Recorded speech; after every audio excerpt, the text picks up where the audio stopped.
Welcome everyone, I am the Depressed Dior and this is Arkham Horror the card game. Alright, so I believe this is the last female character besides Susie that I haven't played, which is Gloria Goldberg. She's been out for a while as a book investigator, but she got officially released on Drowned City. To be honest, I didn't have too much interest in this character. I've heard that she's like one of the most powerful characters, can solo rather well because of her ability and all sorts of other nonsense. Also, we just kind of got done playing with Agnes, with another Mystic already. And while Gloria definitely has her own kit to kind of play around with, I didn't exactly want to go through a full playthrough. So I'm actually going to do Night of the Zealot. This, I believe, on the channel will be our fourth time playing Night of the Zealot. So far, our track record was, our first one was sort of a win, though we technically messed up the rules and spawned what's his face, even though he wasn't supposed to spawn. And then the other two times, I believe I lost, or either I lost or I should have lost, and because of not realizing rules about tax opportunity, things like that. So here's we're gonna go a fourth time and see if we can even the score a bit. So with Gloria, she is the writer, clairvoyant, 5 willpower, 4 intelligence, 2 combat, 1 agility. During the Mythos phase, you can choose the order that you draw the encounter cards. So usually you go in order with lead investigator and then go like clockwise or whatever. But with Gloria, you can actually decide what order people are drawing the cards. So as long as you know what the 2 to 4 cards are, you can effectively decide who gets what. As a reaction, when you look at one or more cards from the encounter deck, you look at an additional one additional card and choose one non-elite card among them. Either discard it, put it on top of the encounter deck, or place it face down beneath Gloria Goldberg, max 3 beneath her. Elder Sign is +1. Look at the top card of the encounter deck, and then she has 5 health and 9 sanity. So yeah, this ability is supposedly very, very insane. Because there are a lot of ways to actually look at the there are a lot of cheap ways to look at the encounter deck, but most of those usually have a limitation of just looking at a card, like the top card. But with Gloria, she can essentially always look at the top 2 cards with that sort of effect, and then effectively, instead of using the effect on the card that she's using, she can just use her own ability to kind of deal with that card, either by putting it in the basement or discarding it entirely, or just leaving it there if it happens to be something that you're not too worried about. This also can be kind of useful if you happen to be trying to fish for elites, because her ability doesn't work on elites, and elites tend to have victory. So that is something you can also take advantage of. I don't remember what her book... So the book version has her own weaknesses and exclusive cards. I'll be playing with the... Drowned City version, so I'm not gonna. That's as far as my reference is gonna go. All right, is it? Yeah. Okay, this is the correct one. Okay, deck size 30. At deck creation, you choose either Guardian, Seeker, or Rogue. She gets Mystic 0 to 5, Neutral 0 to 5, and then up to 10 level 0 to 1 events and skills of your chosen secondary class. For this, we'll be going Seeker, because I'm going to be going a pure Clover Gloria at this run. Her deck building, she has 3 copies of Psychic Sensitivity, which is her exclusive, 3 copies of Prophecy of the End, but those are shuffled into the encounter deck, rather than into her own deck, and then 1 random basic weakness. Nightmares and Apocalyptic Visions have plagued novelist Gloria Goldberg her entire life. Although she learned to exercise her terrors onto the page, she has never revealed the inspiration for her weird tales, not even to fellow author Jamie Galbraith. One day, she is struck by a vision of Jamie begging her to help finish what he started. Moments later, she received word of his sudden death. As Gloria reads Jamie's unfinished book, the story takes hold of her, and the words on the page begin to bleed into reality. So yeah, great stat line. And having the flexibility of either picking Guardian, Seeker, or Rogue. I don't really recall anyone really picking Guardian, but Rogue and Seeker are definitely go-tos. I mean, Rogue can level 0 to 1 Rogue can get you access to Easy Mark, which is always useful. But Seeker also has its other benefits as well. Anyway, as for the deck, let's go ahead and talk about the weakness first, because we have it out here. Actually, first, we do have 2 copies of Arcane Research. We have Down the Rabbit Hole and The Great Work, the usual staples for a Mystic that's relying on spells. So we will be starting with 2 Mental Trauma. So, this is her weakness, which goes into the encounter deck. And in fact, even has an encounter back on it. Prophecy of the End, Omen End Time Surge. Forced, if Gloria Goldberg uses her reaction ability and this treachery is among the looked at cards, it must be chosen and placed face down beneath her. If you cannot, discard a non-weakness card beneath her first. Then, if there are 3 copies of this treachery beneath her, she is defeated and suffers 1 mental trauma. So it's very interesting because it literally just goes into the deck, or goes into the encounter deck rather than her own deck, which does free up some space for her because then she only has to worry about the random basic weakness. And as far as the ability is concerned, like if anyone else if you draw this during the encounter phase, it doesn't matter. It's just a surge. Beyond that, though, if you end up catching this, what this usually means is if you catch this twice, you just stop using her ability, and that tends to work out pretty well. Or you stop using her ability until you know that the third one is in the discard. Now, actually, I will talk a little. I think the other. So I think originally her old weakness, the one from the book, had to do with the fact that if you had cards face down on her, it would do bad things. The problem was for that weakness was the fact most people who play Gloria do not actually put cards in the basement because there's no reason to. What you usually do it for is just, like I mentioned before, seeing what's coming and either getting rid of it entirely or just putting it back on top and being prepared for it in the mythos. This one's a little bit more dangerous because now it triggers every time you're doing a search, which I think is a lot more, balanced, I guess you can say. I don't remember what her original exclusive was, but her new one is Psychic Sensitivity. She gets 3 copies of this. It's a 0-cost event. Commits for 2 willpower and 1 wild. It is fast. Play when an investigator at any location draws an encounter card, and if there is a copy of that encounter card beneath Gloria Goldberg, you cancel all that card's effects and discard both copies of it, and then draw 1 card.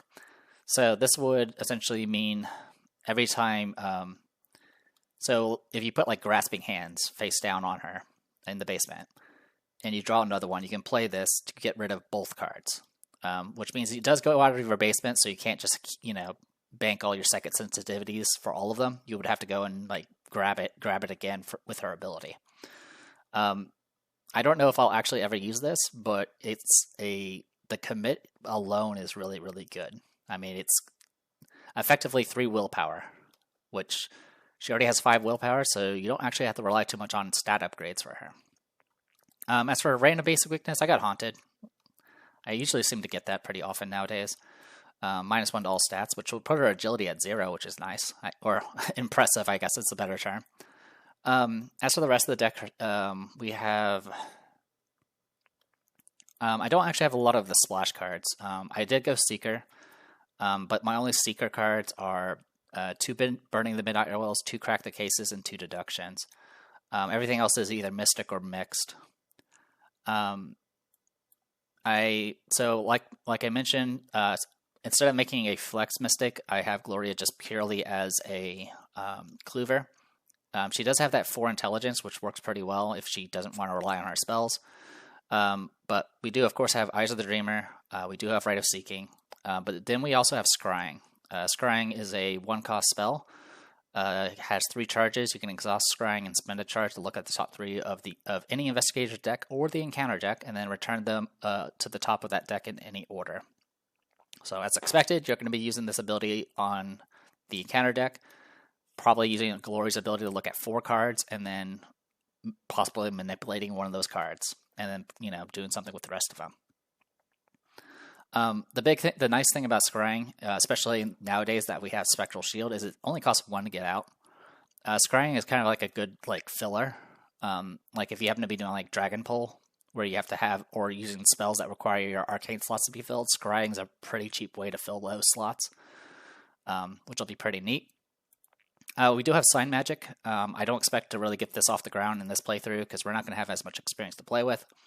But if I had the upgraded version, I could do something like Investigate and then do Scry at the same action, which could be pretty useful. We do have Scroll of Secrets. For those who don't know, I don't play Taboo. Scroll of Secrets was one of the few cards that got upgraded or got buffed with the Taboo, where the action ability was actually a Lightning Bolt. But even as just an action, it's still pretty good on Gloria. It's a item tome, goes in the hand slot, costs 1 to get out, commits for intelligence. Uses 3 secrets. You can action, exhaust, spend a secret, look at the bottom card of an Investigator deck or the Encounter deck, and then either discard that card, add it to its owner's hand, or place it on the bottom of its deck, or place it on top of its deck. With her ability, of course, you can look at the bottom 2 cards and then kind of use that to fish for certain encounter cards that you actually want to get. Pretty standard stuff. Let's see. We have some Drawn to the Flames just to get some clues for free. This goes particularly well with Gloria because, again, you can see what the encounter cards are. And so you can just be like, all right, whatever. I draw whatever card's coming up and then deal with it. We do have Alyssa Graham as our ally. I believe we've played with her a few times. She does get +1 intelligence, which is great for Gloria, but also Lightning Bolt, you can exhaust to look at the top card of either in the counter deck or the player deck, and then you can add a Doom to her to place the looked at card at the bottom of the deck. So with Gloria's ability, this ability is literally infinite, and you never actually use the Doom part. What you do is you just exhaust her, use Gloria's ability, look at 2 cards, and then use Gloria's ability to either put on the bottom or some other nonsense. Besides that, yeah, pretty standard stuff. Let's see. On the skill fronts, we do have Guts and some Enraptures. Enraptures, again, go pretty well with Gloria since she has a good intelligence stat, so she has ways to get secrets and charges back onto her assets. And obviously, she can get the upgraded form, which can also be very, very useful. Sorry about putting a break there. I had to clear my throat. All right. Let's see. What else we got to talk about? We got Spectral Shields. We got 2 of them. I learned my lesson from last time. We got St. Hubert's Key. This will essentially give +1 willpower and +1 intelligence, which just essentially, with a combination of that and Alyssa Graham, she'll have 6 willpower, 6 intelligence, which is a pretty nice little stat line going there.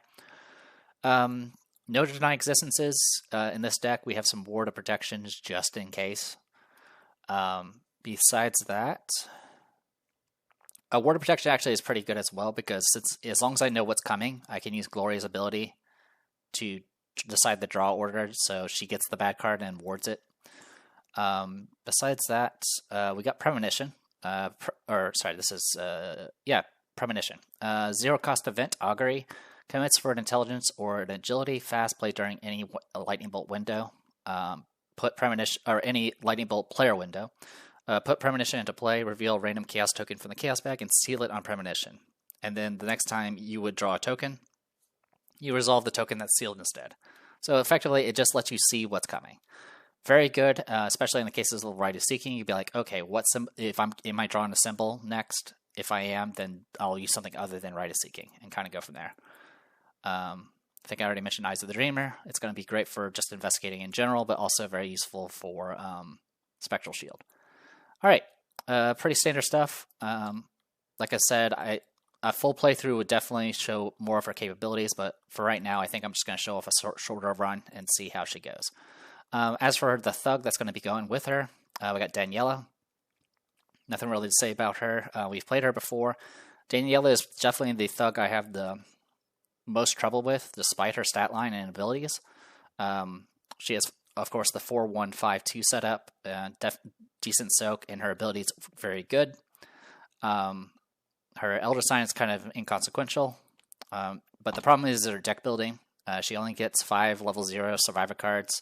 She only gets Guardian 0, and then everything else is tied to levels 1 to 5 Survivor, which tends to not be the greatest for being the Thug of the group.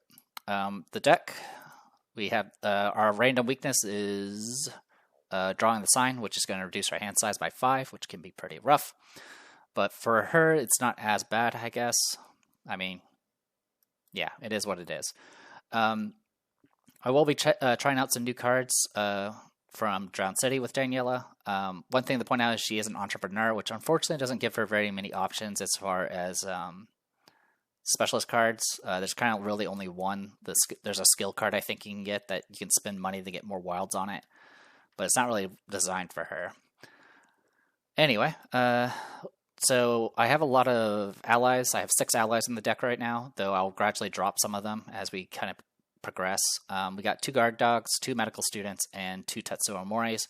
I definitely like having a little bit of. I like medical student, and I like having a little bit of healing in the in a starting deck, just in case I get weaknesses that, require healing to actually get off, which there are a couple. For those who don't know, whenever I import a deck from Arkham DB, I always set it to have a randomized basic weakness, and in most cases, I will use the weakness that gets automatically imported, randomized and imported. The only time I don't is if it ends up being something that's so debilitating that it kind of just ruins the fun, such as getting like doomed or something along those lines.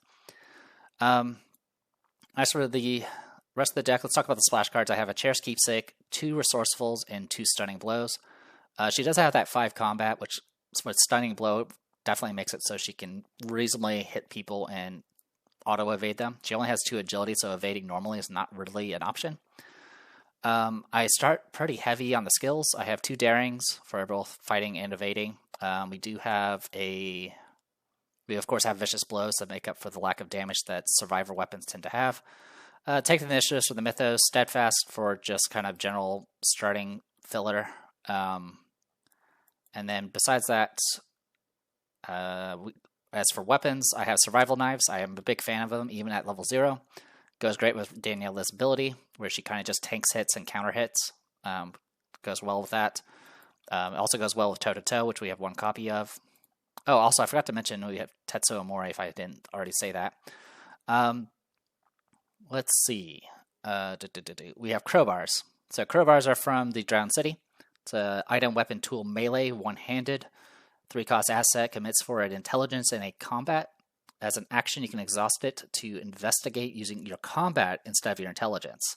So with this, she can actually investigate at 5s with, which is pretty neat. She can, in fact, investigate at 5s and then commit cards that actually give strength, such as Steadfast. I'm definitely curious to see how this goes with her. I definitely like having at least a little bit of flexing for Daniela. Either having, like, look what I have found or something like this. But I'm hoping Crowbar will kind of help be that sort of filler for now. It does mean that her combat in general is going to be pretty low pace, but I'm hoping to kind of make up for that by just purposely letting myself get hit and just kind of soaking hits that way. Obviously, we have a lot of allies. We have Flesh Ward and Dodge that help with that. Besides that, we also have some 1-2 punches just to have some reasonable tempo. We can't upgrade this, but even without upgrades, it does 3 damage as long as I succeed twice, which is pretty easy with our stat line. And we do have Wolf Mask just to help maximize her stat increases as much as possible. Alright, and that's kind of it for her. Yeah, it's very straightforward. The Resourcefuls will get better as I get more Survivor cards, but for right now, they're kind of just a placeholder. Alright, and that's kind of everything. Since we've played through Night of the Zealot, I'm not going to be going over any of the story stuff. I will be playing on easy difficulty, but they'll probably still do horrible, as I usually do. But yeah, next time we'll be starting with The Gathering, which I always enjoy. So I am Dita Prestigor. This was Arkham Horror, the card game, doing Night of the Zealot for the 4th time with Gloria Goldberg and Daniela Rees. I'll see you guys next time.